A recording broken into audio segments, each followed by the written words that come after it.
ये हरियाणा प्रदेश है। यहाँ इस धरती पर खड़े होकर बहुत गर्व होता है। आपने हमेशा हमारे देश को दिया है। आपने हिंदू धर्म का सबसे महत्वपूर्ण जो प्रवचन है, जो संदेश है, वो यहीं से उभरा। कुरुक्षेत्र की धरती पर भगवान श्री कृष्ण ने दिया देश को, दुनिया को, हम सबको, कि इस रास्ते पे चलना है। ये धर्म का रास्ता है, ये सत्य का रास्ता है, ये न्याय का रास्ता है। आपके किसानों ने दिन रात मेहनत करके, खून पसीना बहाकर इस देश का पेट भरा है। इस देश के अन्नदाता हो आप। आपने बेटे बेटियां पैदा की तो वो बेटे बेटियां इस देश की गर्व बने।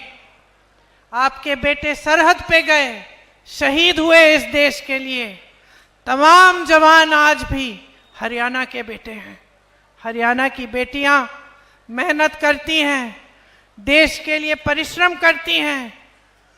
चाहे पहलवानी में हो, चाहे स्पोर्ट्स में हो, चाहे कहीं जाकर अपना जॉब कर रही हो, मेहनत करती हैं, कमाती हैं आपके लिए, लेकिन इस देश के लिए भी नाम कमाती हैं।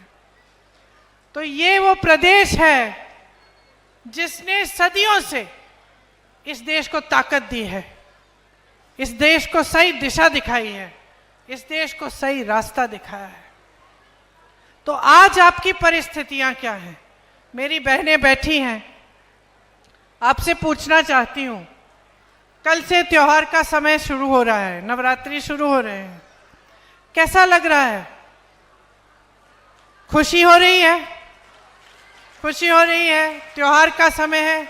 लेकिन सच बताओ, थोड़ी सी घबराहट भी हो रही है कि लिपाई पुताई करनी पड़ेगी, मेहमान आएंगे घर, सामान खरीदना पड़ेगा, खाना पकाना पड़ेगा मेहमानों के लिए, त्योहार मनाने के लिए भी सामान खरीदना पड़ेगा।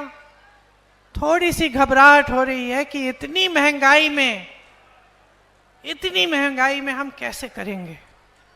हम दुकान जाते हैं, 5 जाते हैं, 3 लेके आ जाते हैं, 2 कहते हैं बाद में ले आएंगे। कोई बात नहीं, घर पे खाना पकता है, सोचती होंगी आप, चलो हम छोड़ देते हैं, सबको खाने दो, हम कल खा लेंगे, सुबह का खाना खा लेंगे। महंगाई से आप मुसीबतों से घिरे हुए हो, महंगाई की वजह से। अब आप मुझे बताओ, इतनी सारी समस्याएं हैं, आप बच्चों को पालती हैं, पोसती हैं, बच्चा बड़ा होता है, स्कूल की फीस भरनी होती है, बीमार पड़ जाता है, डॉक्टर के पास ले जाना है इलाज करने के लिए। तो आज जो आपकी परिस्थितियां हैं, उसमें जब जब ऐसी मुसीबत आती है तो डर लगता है कि नहीं, परेशानी होती है कि नहीं, घबराहट होती है कि डॉक्टर के पास ले जाना है, डॉक्टर को हम पैसे कैसे देंगे, दवाई खरीदनी है, इलाज कराना है, कैसे कराएंगे। इस तरह से यहाँ पे तमाम नौजवान खड़े हैं। जो नौजवान है हाथ उठाओ जरा, और मुझे बताओ, आपको 10 सालों में कितनों को रोजगार मिला है? नहीं मिला है। आप में से कितने ऐसे नौजवान हैं जिन्होंने भर्ती के लिए पेपर किए हैं? ट्यूशन की फीस देनी पड़ी, माँ बाप को ट्यूशन के पैसे इकट्ठे करने पड़े। आपको मालूम होगा, हरियाणा में 30 पेपर लीक हुए हैं, 30। और इसमें क्या होता है? आप पेपर देते हो, पेपर लीक होता है, आपकी भर्ती नहीं होती। आप सोचते हो चलो मैंने पेपर दे दिया, आज नहीं तो कल भर्ती तो होनी है, कहीं और एप्लीकेशन नहीं देते हो। समय गुजरता रहता है, महीने गुजरते हैं, साल गुजरते हैं, आपकी भर्ती नहीं होती, आपको रोजगार नहीं मिलता। रोजगार नहीं मिलता तो नौजवान क्या करता है? भटकता है। आज अगर हरियाणा में ड्रग्स की समस्या है, चिट्टे की समस्या है, तो किस लिए है? क्योंकि बेरोजगारी इतनी हो गई है, और ड्रग्स की माफियाओं को संरक्षण देने वाले कौन हैं? भाजपा की सरकार देती है। आपको बेरोजगार बनाने वाले कौन हैं? भाजपा के नेता हैं, जो स्कैम पे स्कैम पे स्कैम कर रहे हैं। पूरी लिस्ट है स्कैमों की, जहां आप देखें वहां पे घूस या स्कैम। और आपके लिए कैसी स्कीम लाते हैं मोदी जी और उनके नेता? अग्निवीर जैसी स्कीम कि जाओ शहीद हो जाओ देश के लिए, सरहद पे जाओ, लेकिन अगर शहीद हो जाओगे तो तुम्हारे माँ बाप को पेंशन नहीं मिलेगा, तुम्हें शहीद का दर्जा नहीं मिलेगा। 4 सालों के लिए जाके घर वापस आ जाओ, 4 साल के बाद फिर से बेरोजगार बन जाओ। ये तोहफा मिल रहा है आपको अपनी वफादारी के लिए और इस बात के लिए कि आपने अपने बेटों को शहीद किया इस देश के लिए। ये मिल रहा है आपको। यहाँ के किसानों को देखिए, यहाँ मेरे किसान भाई भी होंगे, किसान बहन भी होंगी, दिन रात मेहनत करते हो। एमएसपी मिलती है? एमएसपी तक नहीं मिलती। मोदी जी ऐसे कानून लाते हैं जिससे उनके बड़े बड़े उद्योगपति मित्र अडानी जी, अंबानी जी का ही फायदा होता है। वो कानून कैसे थे? वो कानून ये था कि अगर कोई बड़ा उद्योगपति आकर आपकी जमीन ले ले तो आप मुकदमा भी नहीं लड़ सकते, सिर्फ डीएम के पास फैसला होगा आपका। बताइए, बड़ा उद्योगपति, इतनी शोहरत, इतने पैसे, इतने साधन, और आप जाकर डीएम के पास जाएंगे उनसे लड़ने के लिए अपनी ही जमीन के लिए? ये थे कानून। ये कानून लाने का काम कौन कर रहा था? मोदी जी कर रहे थे, भाजपा के नेता कर रहे थे। आप जहां जहां देखे हरियाणा में आपके साथ अन्याय हुआ है, आपके अधिकारों को दबाया गया है। मेरी बहनें कुछ खरीद नहीं पाती, त्योहार है खुशी से मना नहीं पाती, घबराहट होती है हर चीज के लिए। मेरे किसान भाई मेहनत करते हैं दिन रात, कमा पा रहे हैं क्या? बताइए, आपकी कमाई पूरी हो रही है कि नहीं? नहीं हो रही है। 10 सालों से इनकी सरकार, कमाई किसी की पूरी नहीं हो रही है। किसानों की नहीं हो रही है, छोटे दुकानदारों की नहीं हो रही है, नौजवान तो कमा ही नहीं पा रहे, नौकरी ही नहीं मिल रही है। जवान सरहद पे जा रहे हैं, घर पैसा भेजते हैं, वो भी पूरा नहीं हो रहा है, पेट भर नहीं रहे हैं, भविष्य उज्जवल नहीं हो रहे हैं। तो आप ये उम्मीद रख रहे थे इनसे जब आपने सरकार चुनी, जब भाजपा को आपने अपना वोट दिया 2-2 बार, तो क्या आपने ये सोचा था कि इस तरह की लूट मचेगी, कि इस देश के सारे बंदरगाह, इस देश के सारे हवाई अड्डे, सारी बड़ी बड़ी सड़कें, सारे बड़े बड़े उद्योग जहां से आपको रोजगार मिलता था, वो सब इन्हीं उद्योगपतियों को दिए जाएंगे? कि इस देश की जमीन चाहे गुजरात में हो चाहे कहीं भी हो, 1 रुपए के दाम पर इनको दी जाएगी? क्या आपने ये सोचा था? आप सोच भी नहीं सकते थे, हम खुद सोच नहीं सकते थे। हम इनके विपक्षी दल के नेता हैं, इनके खिलाफ हैं, लेकिन हम भी नहीं सोच सकते थे कि इस देश के साथ इतना बड़ा विश्वासघात होगा, कि चाहे वो सैनिक हो, चाहे वो किसान हो, चाहे महिला हो, चाहे नौजवान हो, सबके साथ धोखा किया है। और बड़े बड़े मंचों पर आकर रोज रोज आपसे वादे करते हैं जो पूरे नहीं करते, नई नई स्कीम निकालते हैं जिससे आपको लूटा जाए। सरकार के पैसे भाई और बहनों किसी नेता के नहीं होते, किसी के जेब के लिए नहीं होते, किसी नेता को आगे बढ़ाने के लिए नहीं होते।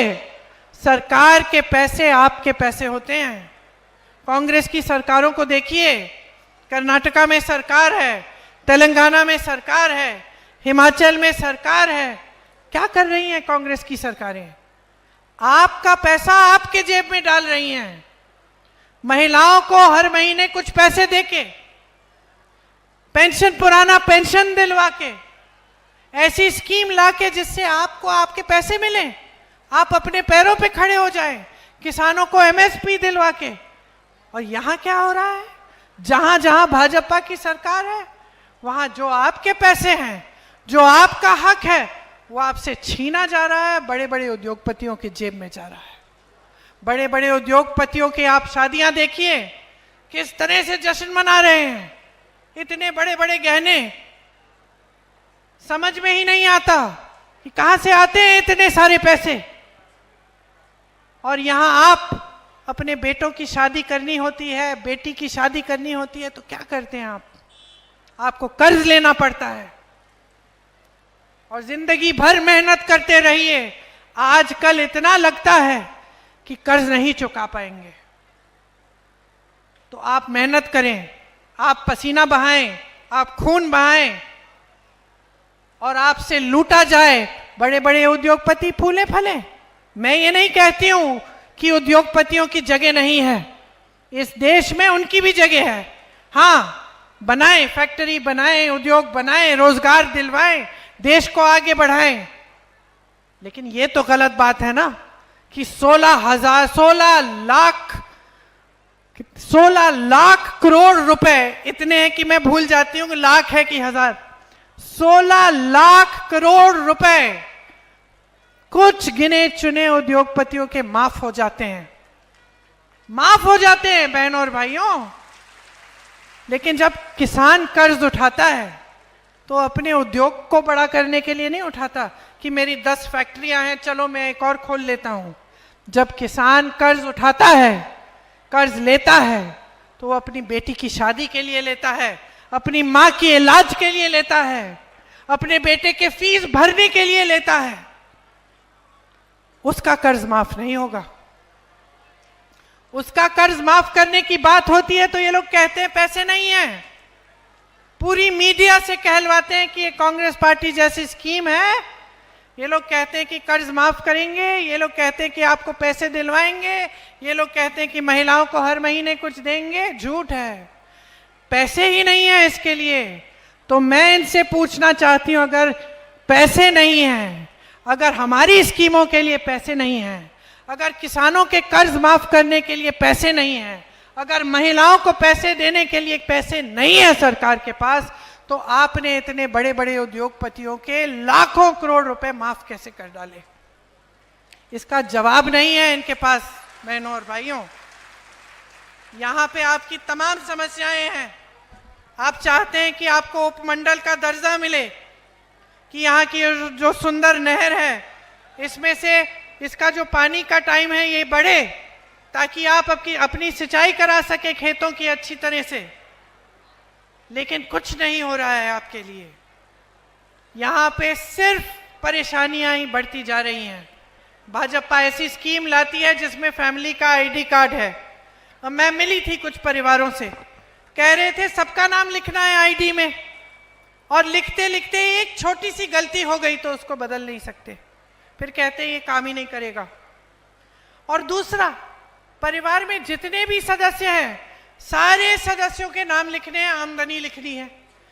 कई ऐसे परिवार हैं जिसमें मान लो महिला नौकरी नहीं कर रही है, उसकी आमदनी नहीं है, उसके लिए 10,000 रुपए लिख दिए और जोड़ के पूरे परिवार की आमदनी बढ़ा दी। अब जब वो बेचारी महिला गई अपने बच्चों की भर्ती कराने सरकारी स्कूल में, कह दिया कि नहीं कर सकते, क्योंकि देखो तुम्हारा ये आईडी कार्ड है, इसमें तुम्हारे परिवार की आमदनी बहुत ज्यादा है, तुम्हें ये मुफ्त शिक्षा नहीं मिल सकती। तो बेचारी के बच्चे बैठे हुए हैं घर पे, स्कूल नहीं जा पा रहे हैं। नौकरी का एप्लीकेशन भरना हो, कहते कि भाई तुम्हारी परिवार की आमदनी बहुत ज्यादा है, तुम्हें नौकरी नहीं मिल सकती, तुम एप्लीकेशन ही नहीं भर सकते सरकारी नौकरी का। तो ये क्या बातें हो रही हैं? हर स्तर पर आपके साथ गलत हो रहा है। और ये जो बातें हैं, जो गैस सिलेंडर का दाम है, किस तरह से आप फीस भर रहे हैं, किस तरह से बच्चों की शादियों के लिए कर्ज लेना पड़ रहा है, किस तरह से खेती से कमाई नहीं हो रही है, बड़ी मुश्किल से थोड़ा बहुत कमाया जा रहा है। आपको लग रहा है कि मोदी जी, खट्टर जी, यहाँ के मुख्यमंत्री जी ये बातें समझ भी रहे हैं? वो जान रहे हैं कि ये मुसीबतें हैं आपकी? मुझे नहीं लगता, क्योंकि अगर जान रहे होते तो ये फैमिली आईडी वाली स्कीम नहीं निकलती, ये अग्निवीर जैसी स्कीम नहीं निकलती, ये हमारे सारे बंदरगाह, हमारे सारे एयरपोर्ट, हमारी सारी ज़मीनें जो देश की हैं, वो अपने बड़े बड़े उद्योगपति मित्रों को नहीं देते? अगर जानते तो कम से कम कोशिश तो करते कि किसी न किसी तरह से मदद करते आपकी। तो या तो जान ही रहे हैं, या फिर इनकी नीयत ठीक नहीं है, या फिर इनकी नीयत यही है कि जनता को लूटो, देश आगे बढ़े ना बढ़े, जनता आगे बढ़े ना बढ़े, बस हमारी सत्ता रहनी चाहिए। और चुनाव के समय जाति के नाम पर, धर्म के नाम पर जनता को बांट दो। यही एक काम उन्होंने किया है इस देश में, जनता को बांटा है। जनता को जातियों में, धर्मों में बांट बांट कर, फूट फैलाकर, आपसी नफरत फैलाकर यही काम किया है। मेरे ख्याल से इन्होंने कभी संघर्ष देखा ही नहीं है, कभी दुख झेला ही नहीं है। जिस तरह से आप रोज झेल रहे हैं, जिस तरह का आप दर्द रोज झेलते हैं, देखते हैं, एक रोटी को बनाने के लिए, खाने के लिए, वो इतनी सी कमाई के लिए जितना संघर्ष आप कर रहे हैं, मुझे नहीं लगता इन लोगों ने किया है। अभी मैं विनेश जी के यहां से आ रही हूं, जहां विनेश लड़ रही है, गर्व से मेडल लाई इस देश के लिए। क्या किया उसके साथ? क्या किया? जब संघर्ष कर रही थी, न्याय मांग रही थी, तो मुंह फेर दिया। जब मेडल लाई तो घर बुलाया, चाय पिलाई, फोटो खिंचवाई अपने साथ मोदी जी ने। जब उसने कहा मेरे साथ अन्याय हो रहा है, मुंह फेर दिया।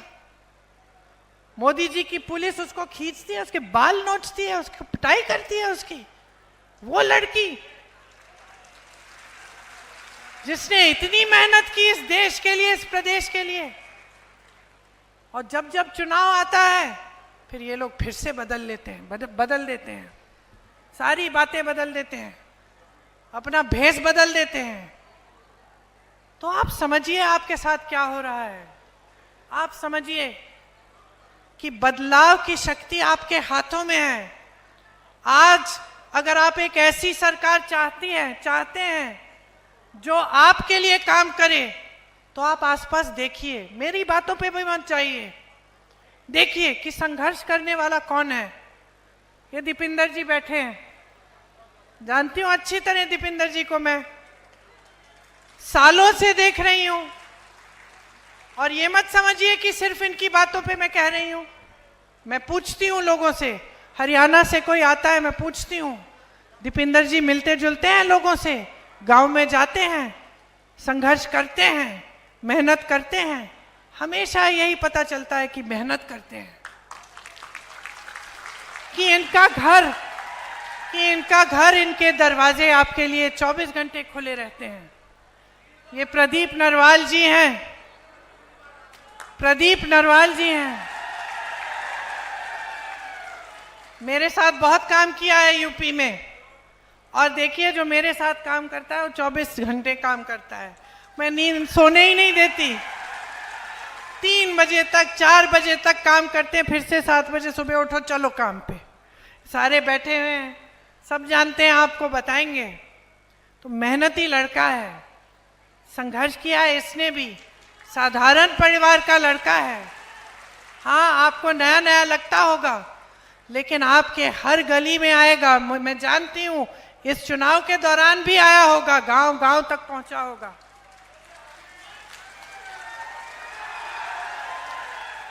देखिए जब हम नेता को चुनते हैं ना, जब हम नेता को चुनते हैं, तो जो 2-4 चीजें मन में रखनी चाहिए कि इसने अपने जीवन में क्या क्या किया है, क्या जनता की सेवा की है, संघर्ष किया है, इसकी क्या कहानी है।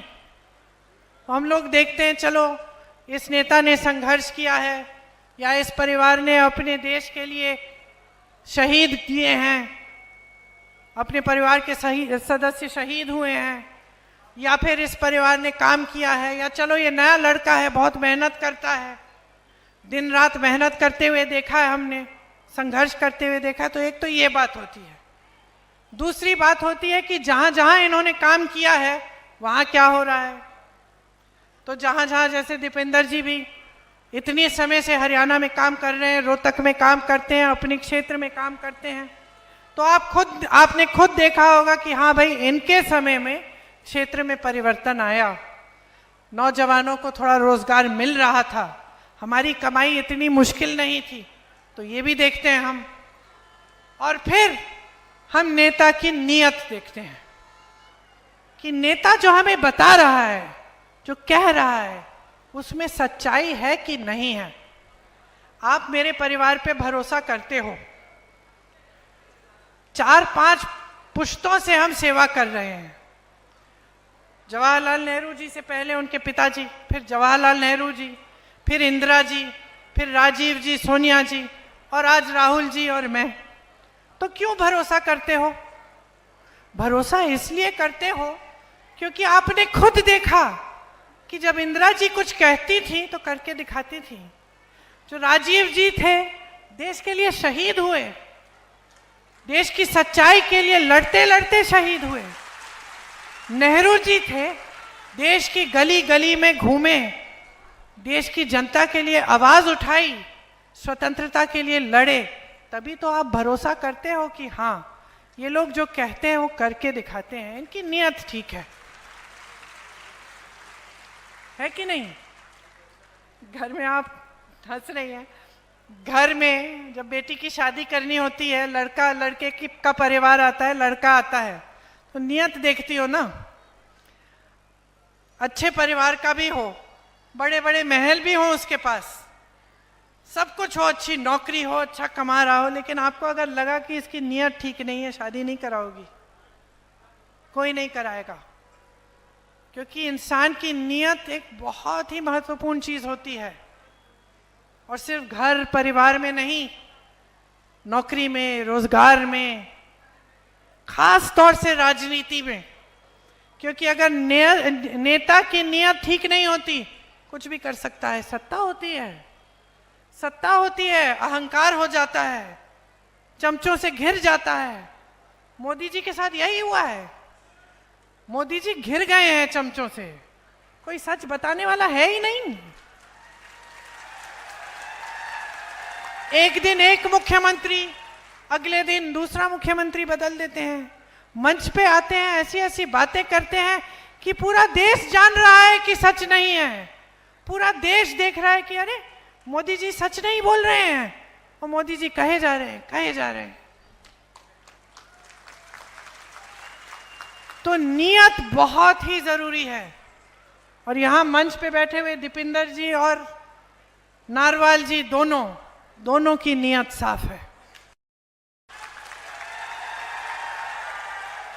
दोनों जानते हैं कि राजनीति का मतलब है सेवा, राजनीति का मतलब है समर्पण, राजनीति का मतलब है कि हमारा भगवान सिर्फ एक है, ये देश है, इस देश की जनता है, आप ही भगवान हो हमारे। ये नियत होनी चाहिए नेता की। और हां, मंच पे खड़े होकर नेताओं की आदत होती है कुछ भी बोल सकते हैं, बोल देते हैं।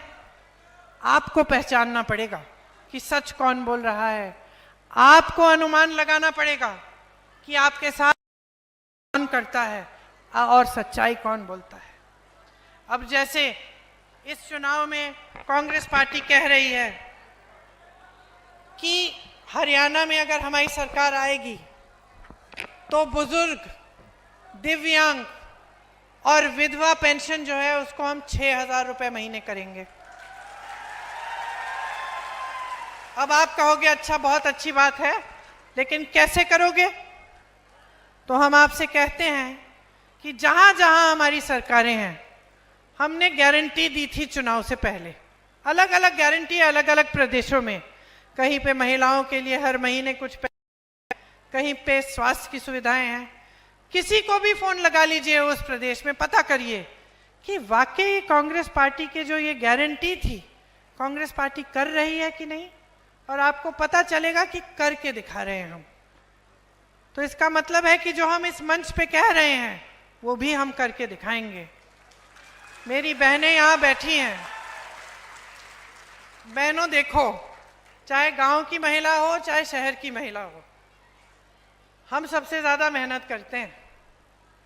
अब जैसे मैं भाषण दे रही हूँ, यहाँ से घर जाऊँगी तो घर जाके आराम से थोड़ी लेटूंगी, देखूंगी कि भाई खाना क्या पका है, घर में खाने के लिए कौन कौन है, बेटे ने खाया है, पति ने खाया है, सब कुछ ठीक है, सफाई हो रही है। रसोई में चली जाऊंगी कि भाई देखें कि क्या सफाई हो रही है। ये सब चीज़ें करेंगे और हम अंत में सोएंगे जब सब सो गए। आपके परिवारों में तो और भी संघर्ष है। आप जहाँ जहाँ खेतों में भी अगर दिन में काम करेंगी, धूप में काम करेंगी, थकी हुई आएंगी घर, खाना तो पकाना है ना अपने। बच्चा बीमार है, देखभाल तो आपने ही करनी है, सबको खिलाना है, सबकी जब सब अच्छी तरह से आराम कर रहे हैं तभी आराम करोगी। लेकिन आपकी इस मेहनत को पहचानने वाला कोई नहीं है। वो बाहर जाके 12 घंटे काम करोगे, कमा लोगे, घर में 12 घंटे काम करोगे, कमाई नहीं है। कमाई में हमें प्यार मिलता है, परिवार वालों का आदर मिलता है। लेकिन कांग्रेस पार्टी कह रही है हम इस परिश्रम को, इस मेहनत को भी हम पहचानना चाहते हैं। तो जो गृहस्थ महिला है, हम हर महीने उसको 2000 रुपए देना चाहते हैं,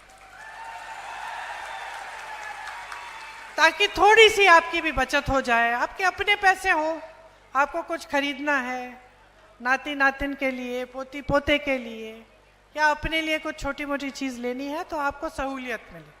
इसीलिए हम ये स्कीम लाना चाहते हैं। ये स्कीम जहां हमारे प्रदेश है वहां लागू है।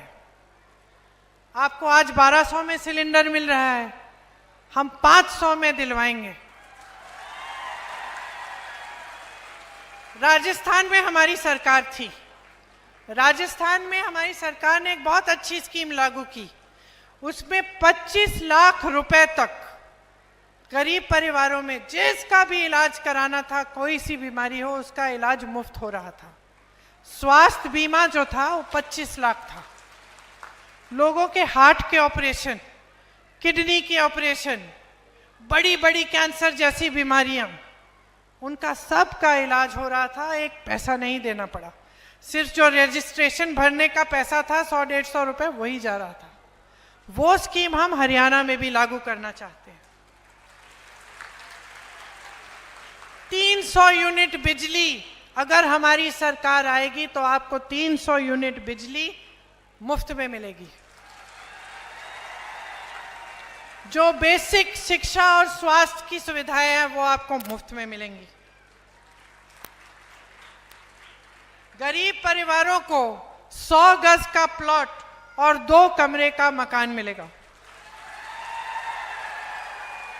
और मेरे भाई हमेशा कहते हैं, जहां जहां जाते हैं, 8000 किलोमीटर की यात्रा की है उन्होंने देश भर में, सबके पास गए हैं, बढ़ाइयों के साथ काम समझने के लिए, किसानों के साथ खेती को समझने के लिए, महिलाओं के पास गए हैं कि आपकी क्या समस्याएं हैं। जो ट्रक चलाते हैं उनसे बात की है, जो टैक्सी चलाते हैं उनसे बात की है, जो कुरियर का काम करते हैं, जो छोटे मोटे कारोबार करते हैं, उनसे बात की, सबसे समझने की कोशिश की कि आपकी समस्याएं क्या है। और उन्होंने कहा और समझा कि आज भी हमारे देश में बहुत अन्याय है। तो उन्होंने सोचा कि देखिए, जाति जनगणना होनी चाहिए, और ये तय किया है कि हमारी सरकार आएगी हरियाणा में तो जाति जनगणना करेंगे, हम करवाएंगे। क्यों? ये जानने के लिए कि किसकी कितनी कितनी आबादी है, क्या उसकी आबादी के तहत या जो उसकी क्या क्या समस्याएं हैं उसके तहत उनको सुविधाएं मिल रही हैं कि नहीं, क्या जो सरकारी स्कीमें हैं वहां तक पहुंच रही हैं कि नहीं, क्या आरक्षण है सबको मिल रहे हैं कि नहीं।